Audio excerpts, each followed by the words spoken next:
Hi all, അസ്സലാമു അലൈക്കും. Welcome back to Silna's kitchen. ഇന്നത്തെ റെസിപ്പി നല്ല ടേസ്റ്റി ആയിട്ടുള്ള ഒരു അടിപൊളി വെറൈറ്റി പലഹാരത്തിൻ്റെ റെസിപ്പിയാണ്. കുട്ടികൾക്കും മുതിർന്നവർക്കും ഒരുപോലെ ഇഷ്ടാവുന്ന നല്ല ടേസ്റ്റി ആയിട്ടുള്ള ഒരു പലഹാരമാണിത്. നമ്മുടെ വീട്ടിൽ സ്ഥിരമായിട്ടുള്ള ചേരുവകളൊക്കെ ചേർത്ത് തയ്യാറാക്കി എടുത്തിട്ടുള്ളതാണ്. ഒരുപാട് സമയമൊന്നും വേണ്ട, വളരെ പെട്ടെന്ന് തന്നെ തയ്യാറാക്കി എടുക്കാനും പറ്റും. എന്നാൽ കഴിക്കാനും നല്ല ടേസ്റ്റിയുമാണ്.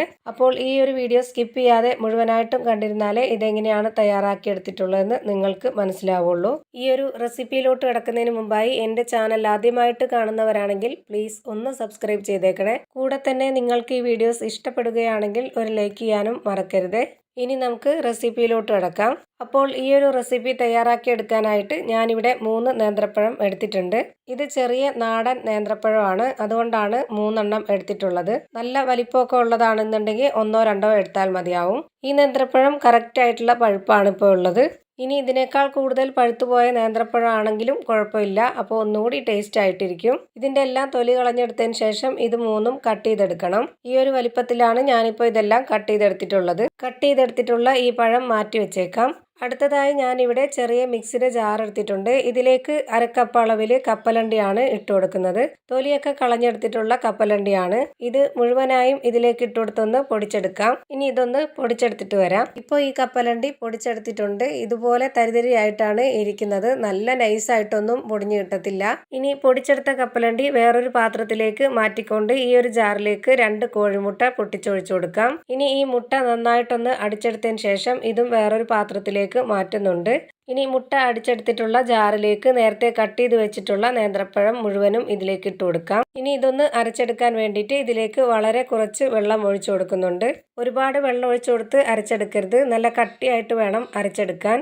ഇനി അരച്ചെടുത്ത പഴം ഒരു ബൗളിലേക്ക് മാറ്റുന്നുണ്ട്. പഴം ഇതുപോലെ പാത്രത്തിലേക്ക് ഒഴിച്ചു കൊടുക്കുമ്പോൾ നിങ്ങൾക്ക് അറിയാൻ പറ്റുന്നുണ്ടാവും ഇതിൻ്റെ കട്ടി. ഈ ഒരു കട്ടിയിൽ വേണം നമ്മൾ അരച്ചെടുക്കാനായിട്ട്. ഇനി നേരത്തെ അടിച്ചെടുത്തിട്ടുള്ള 2 മുട്ടയാണ് ഇതിലേക്ക് ഒഴിച്ചു കൊടുക്കുന്നത്. ഇനി ഇതിലേക്ക് നേരത്തെ പൊടിച്ച് മാറ്റി വെച്ചിട്ടുള്ള കപ്പലണ്ടി കൂടി ഇട്ട് കൊടുക്കാം. ഇതൊരു സ്വീറ്റിൻ്റെ റെസിപ്പി ആയതുകൊണ്ട് തന്നെ ഇതിലേക്ക് പഞ്ചസാര പൊടിച്ചെടുത്തതാണ് ഇട്ട് കൊടുക്കുന്നത്. ആവശ്യത്തിനനുസരിച്ച് ഇട്ട് കൊടുക്കാം.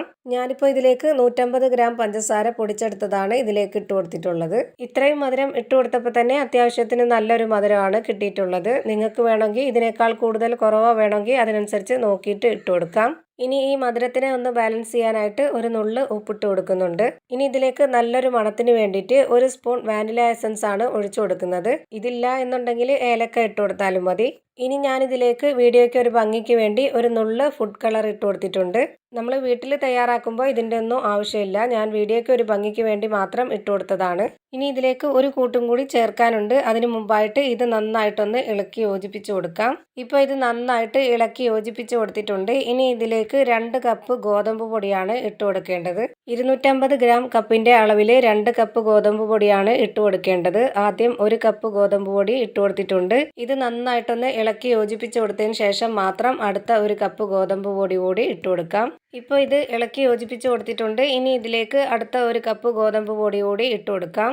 ഇതിലേക്ക് ഇനി കുറച്ചുകൂടി വെള്ളം ആവശ്യമുണ്ട്. അതിനായിട്ട് 1 കപ്പ് വെള്ളം കൂടെ ഒഴിച്ചു കൊടുക്കാം. ഇനി ഇതിലേക്ക് ഒരു നുള്ള് സോഡാപ്പൊടി കൂടി ഇട്ട് കൊടുക്കുന്നുണ്ട്. ഇത് നിർബന്ധമില്ല, വേണ്ടാന്നുണ്ടെങ്കിൽ സ്കിപ്പ് ചെയ്യാം. ഇനി ഇത് നന്നായിട്ടൊന്ന് ഇളക്കി യോജിപ്പിച്ച് കൊടുക്കുന്നുണ്ട്. ഇതിപ്പോൾ നന്നായിട്ട് ഇളക്കി യോജിപ്പിച്ച് കൊടുത്തിട്ടുണ്ട്. ഇപ്പോൾ ഞാനിതിൻ്റെ പരുവം കാണിച്ചു തരാം. ഇതുപോലെ നല്ല കട്ടിയായിട്ട് വേണം നമ്മൾ റെഡിയാക്കി എടുക്കാൻ. ഇനി ഞാനിത് വേവിച്ചെടുക്കാനായിട്ട് കേക്കിൻ്റെ മൗൾഡാണ് എടുത്തിട്ടുള്ളത്. ഇതിലേക്ക് കുറച്ച് നെയ്യൊന്ന് സ്പ്രെഡ് ആക്കിയതിന് ശേഷം ഈ മാവ് ഒഴിച്ചു കൊടുക്കാം. നിങ്ങൾക്കിത് കാണുമ്പോൾ മനസ്സിലാവുന്നുണ്ടാവും ഇതിൻ്റെ മാവ് എങ്ങനെയാണ് കറക്റ്റ് പരുവം എന്നുള്ളത്. ഇതാണ് നമ്മുടെ മാവിൻ്റെ കറക്റ്റ് ഒരു പരുവം. ഈ മൗൾഡിൽ തന്നെ ഒഴിച്ചു കൊടുത്ത് വേവിക്കണം എന്നൊന്നുമില്ല. ചോറ് കഴിക്കുന്ന പാത്രത്തിൽ ഒഴിച്ചു കൊടുത്തിട്ട് വേവിച്ചാലും മതി. ഇത് മുഴുവനായിട്ടും ഇതിലേക്ക് ഒഴിച്ചു കൊടുത്തതിന് ശേഷം ഈ സ്പാച്ച് വെച്ചിട്ടൊന്ന് കറക്റ്റാക്കി കൊടുക്കാം. ഇനി ഇതിന് മുകളിലേക്കായിട്ട് ഒരു കാര്യം കൂടി ചെയ്യാനുണ്ട്. അതിനു മുമ്പായി ഇത് നന്നായിട്ടൊന്ന് കറക്റ്റായിട്ട് കിട്ടാൻ വേണ്ടിയിട്ട് ഇതുപോലെ ഒന്ന് തട്ടിക്കൊടുക്കുന്നുണ്ട്. ഇനി ഇതിന് മുകളിലേക്കായിട്ട് ഒരു നേന്ത്രപ്പഴം, അണ്ടിപ്പരിപ്പ്, ഉണക്കമുന്തിരി ഇത്രയും കട്ട് ചെയ്തതിന് ശേഷമാണ് നെയ്യിലിട്ട് താളിച്ചതിന് ശേഷം ഇതിലേക്ക് ഇട്ട് കൊടുത്തത്. ഇങ്ങനെ ഇട്ട് കൊടുക്കുമ്പോൾ നമ്മുടെ ഈ ഒരു പലഹാരത്തിന് നല്ലൊരു മണവും അത് കടിക്കാൻ കിട്ടുമ്പോൾ നല്ലൊരു ടേസ്റ്റും ഒക്കെ ആണ്. ഇനി ഇത് വേവിച്ചെടുക്കാനായിട്ട് ഇതുപോലൊരു അലുമിനിയത്തിൻ്റെ പാത്രം 10 മിനിറ്റ് നേരം ലോ ഫ്ലെയിമിലിട്ട് ചൂടാക്കി വെച്ചിരുന്നു. അതിലേക്ക് ഇതൊന്ന് ഇറക്കി വെച്ചു കൊടുത്ത് അടച്ചു വെച്ചുകൊണ്ടൊന്ന് വേവിച്ചെടുക്കാം. ഒരു 30 മിനിറ്റ് കഴിഞ്ഞതിന് ശേഷം നമുക്കിതൊന്ന് തുറന്ന് നോക്കാം. ഇനി ഇത് വെന്തിട്ടുണ്ടോ എന്ന് നോക്കാനായിട്ട് ഇതുപോലൊരു ടൂത്ത് പിക്ക് വെച്ചിട്ടൊന്ന് കുത്തി കൊടുക്കുന്നുണ്ട്. ഇനി ഇതൊന്ന് എടുത്ത് നോക്കാം. ഇതിൽ മാവായിട്ടൊന്നും പറ്റി പിടിച്ചിട്ടില്ല. ഇപ്പോൾ ഇത് വെന്ത് കിട്ടിയിട്ടുണ്ട്. അപ്പോൾ 30 മിനിറ്റ് സമയം എടുത്തിട്ടുണ്ട് നമ്മുടെ ഈ ഒരു പലഹാരം റെഡിയായി കിട്ടാനായിട്ട്. ഇനി ഞാനിത് വേറൊരു പാത്രത്തിലേക്ക് മാറ്റുന്നുണ്ട്. അപ്പോൾ ഇതാ നമ്മുടെ നല്ല ടേസ്റ്റി ആയിട്ടുള്ള അടിപൊളി ഒരു പലഹാരത്തിൻ്റെ റെസിപ്പി റെഡി ആയിട്ടുണ്ട്. ഇനി ഞാനിതൊന്ന് കട്ട് ചെയ്ത് കാണിച്ചു തരാം. നല്ല സ്പോഞ്ച് പോലത്തെ പഞ്ഞി പോലത്തെ ഒരു പലഹാരത്തിൻ്റെ റെസിപ്പിയാണ്. നല്ല ടേസ്റ്റാണ് ഇത് കഴിക്കാൻ വേണ്ടിയിട്ട്. തീർച്ചയായിട്ടും നിങ്ങൾ ഇതൊരു തവണയെങ്കിലും ഒന്ന് ട്രൈ ചെയ്ത് നോക്കണം. എല്ലാവർക്കും ഇഷ്ടമാവും. അപ്പോൾ ഇത്രയേ ഉള്ളൂ ഇന്നത്തെ റെസിപ്പി. റെസിപ്പി ഇഷ്ടമായാൽ ലൈക്ക് ചെയ്യാനും കമൻറ്റ് ചെയ്യാനും ഷെയർ ചെയ്യാനും മറക്കരുത്. അതുപോലെ തന്നെ ഞാനിടുന്ന പുതിയ വീഡിയോസ് നോട്ടിഫിക്കേഷനായിട്ട് കിട്ടുന്നതിന് വേണ്ടി സബ്സ്ക്രൈബ് ചെയ്ത് ബെല്ലൈക്കൺ അമർത്തി അതിൽ ഓൾ എന്ന ഓപ്ഷൻ എനേബിൾ ചെയ്യാനും മറക്കരുത്. പുതിയൊരു വീഡിയോയുമായി വീണ്ടും വരും. Thank you for watching.